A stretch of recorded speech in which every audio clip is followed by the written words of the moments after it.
네, 1992년에 발표됐던 서태지와 아이들의 노래였는데, 자, 뭐냐면요. 서울과 서울 주변의 광역시를 오가는 그 버스 서서 못 타게 됐습니다. 오늘 그 첫날이었는데 많은 반응들이 나왔습니다. 너무 불편했고요. 그 바람에 제발 좀 서서라도 갑시다. 안전, 그건 좀 나중이고요. 라고 하는 분위기가 파악됐다고 합니다. 자, 강버들 기자께 먼저 좀 질문 드릴게요. 오늘 직접 현장에 다녀오셨죠? 네, 제가 오늘 새벽 한 6시쯤부터 경기도 성남시 분당구에 있는 서현역에 나가 있었습니다. 네. 그 서현역은 그 분당 쪽에서 서울로 올라가는 버스들이 네. 그 고속도로를 타기 한 두 정거장쯤 전에 있는 역이에요. 아하. 그러니까 이미 많은 시민들이 탄 버스가 여기 마지막에 들려서 고속버스 위를 올라가게 되는 건데요. 고속도로 위를 올라가게 되는 건데요. 네. 그래서 이제 출근이 본격적으로 시작되는 한 7시쯤이 되니까 네. 여기 도착하는 차들이 이미 다 만차 상태였습니다. 아하. 그렇기 예. 때문에 뭐 1명, 2명 정도 태우고 가거나 아니면 네. 기사가 우리는 탈 수가 없다. 태울 수 없다. 다음 버스 타세요. 네. 이렇게 안내를 하는 모습을 봤습니다. 시민들은 당연히 항의를 했고요. 왜 대체 이런 식으로 일을 진행하느냐. 조금 더 버스를 늘려놓았어야 옳다. 출근이 늦어지면 누가 책임질 거냐. 이런 항의를 거세게 했습니다. 여기 서현역입니다. 강버들 기자가 다녀온 곳인가요? 네, 맞습니다. 서현역 모습 보고 계시고요. 네. 이런 식으로 시민들의 항의가 이어지니까 네. 여기 나와 있던 한 공무원이 네. 버스 회사 관계자들에게 오늘 그냥 입석 허용하자. 네. 출근은 시켜야 될 것 아니냐. 네. 내가 책임질 테니까 네. 일단 사람들 태워보내라 라고 얘기했습니다. 잠깐만요. 지금 여기가 그 분당 쪽 서현역인데. 네, 맞습니다.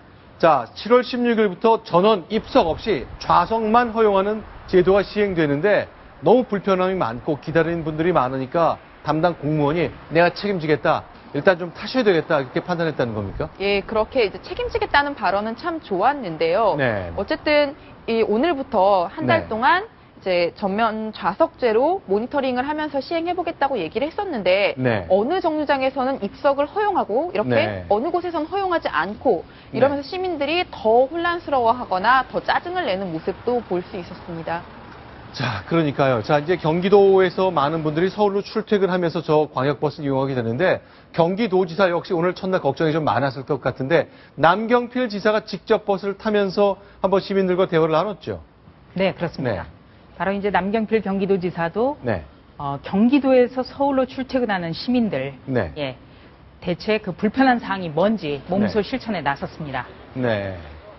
자, 직접 이렇게 시민들과 대화하면서 기다려보고. 네, 지금 보시는 곳이 용인에 있는 수지 지역 난방공사 정류장이고요. 네네. 저곳에서부터 강남역까지 오는 버스를 남경필 도지사가 직접 타고 이동을 하면서 네. 이제 상황도 지켜보고 시민들의 얘기도 들었습니다. 근데 이제 네. 도지사가 타고 있는 버스다 보니까 좌석제가 네. 상당히 잘 지켜지는 모습이었는데요.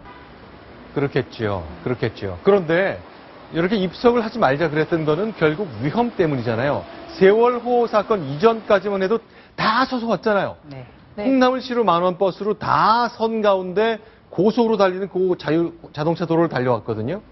네, 그 정신은 어디로 간 거죠, 그러면?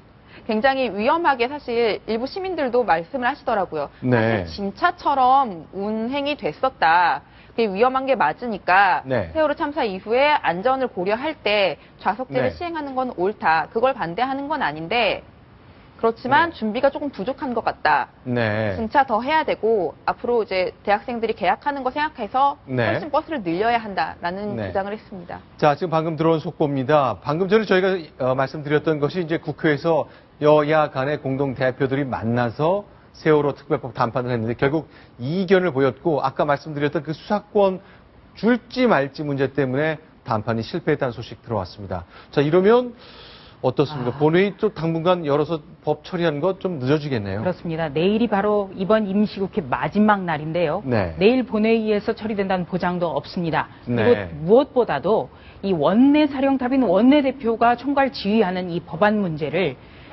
각 당의 대표들이 나섰는데도 실패했다. 이건 굉장히 상처가 큽니다. 그 정도로 정치력이 없다는 것을 방증하기 때문이죠. 네. 수사권을 주면, 뭐, 새누리당이나 새정치민주연합이나 이걸 양보하면 큰 손해인가요? 새정치연합이 좀 정말 달라져야 되는데요. 네. 예, 세월호 유가족의 의견은 대단히 대단히 중요한 문제도. 네. 그렇지만 세월호 유가족들이 추천한 인사들을 네. 위원회에 넣고 네. 그 위원회가 수사권을 갖는다? 네. 그렇다면 이거는 그냥 겉으로 보더라도 굉장히 네. 좀 위험한 네. 결과가 나올 수 있습니다. 그렇지만 새정치민주연합으로서는 세월호 유족들의 그런 요구를 무시할 수가 없고 그걸 따라갈 수밖에 없는 상황이 있는 거죠. 설득을 해야죠. 네. 그래야만 대한야당이 될 수 있습니다. 네. 설득을 할 수 있어야 한다. 그래야 대한야당이 될 수 있다.